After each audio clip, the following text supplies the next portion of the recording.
Hello. So huge, complex social, political and health questions all in less time than a Tom and Jerry cartoon, so it should be good. Housing, neighbourhood, homelessness and mental health, or 5 reasons why housing and neighbourhood matter in improving mental health. Safety is the first one. Housing is often the site for physical and psychological trauma. It's a place where psychologically, mentally damaging things happen to people. The most obvious and the most prevalent one of which is domestic violence and the experience of domestic violence. Security is the next one. For many people now, and for an increasing number of people, might have seen in The Guardian, 60% of poor households in London are working households. Home is not a settled place. It's unstable, it's unpredictable.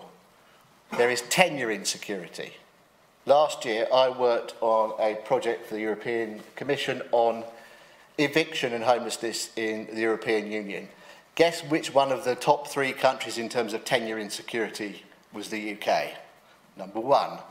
The worst in Europe, really, in terms of tenure security for people in the private rented sector. Very poor protections. Standards. There's nowhere quiet. There's no space. There's nowhere for the kid to play. There's nowhere for the kid to do their homework. It's cold, it's damp. Conditions in housing, conditions in the private rented sector, in the owner-occupied sector, because as a society we've pushed at the margins of owner occupation. We've got people stretching themselves hugely financially who can't afford the mortgage and to do the repairs and to fix up the house and to make it livable. And that's the next one, affordability. The housing's too expensive, which again links to it not being secure.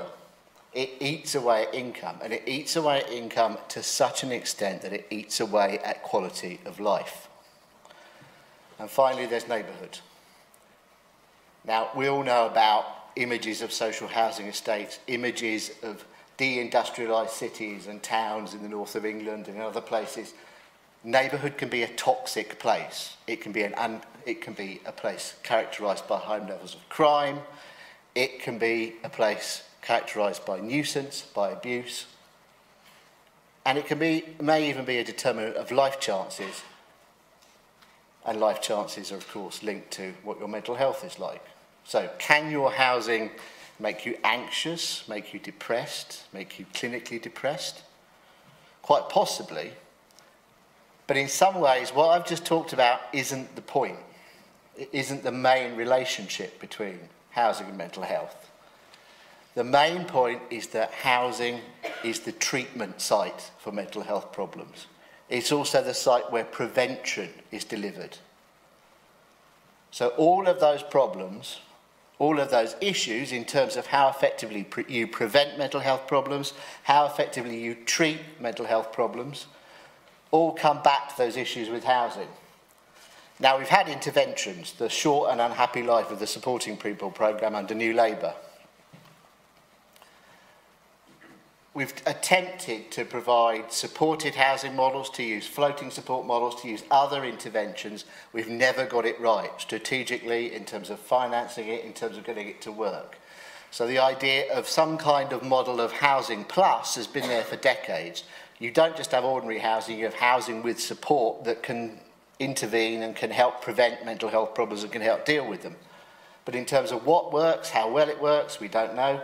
In terms of integration of those services with social services, with health, that's never really been worked out. So huge problems there. And finally, I'll just deal very quickly with my own specialism, which is housing exclusion and homelessness and rough sleeping. The ultimate manifestation of the kind of things I'm talking about are the associations between sustained and recurrent lone adult homelessness and severe mental illness, where rates of diagnosis of severe mental illness are astronomical in that population. And it's getting worse, too, over time. It's a failure of treatment, it's a failure of housing policy, and it's a failure of service level and strategic level coordination. Thanks very much.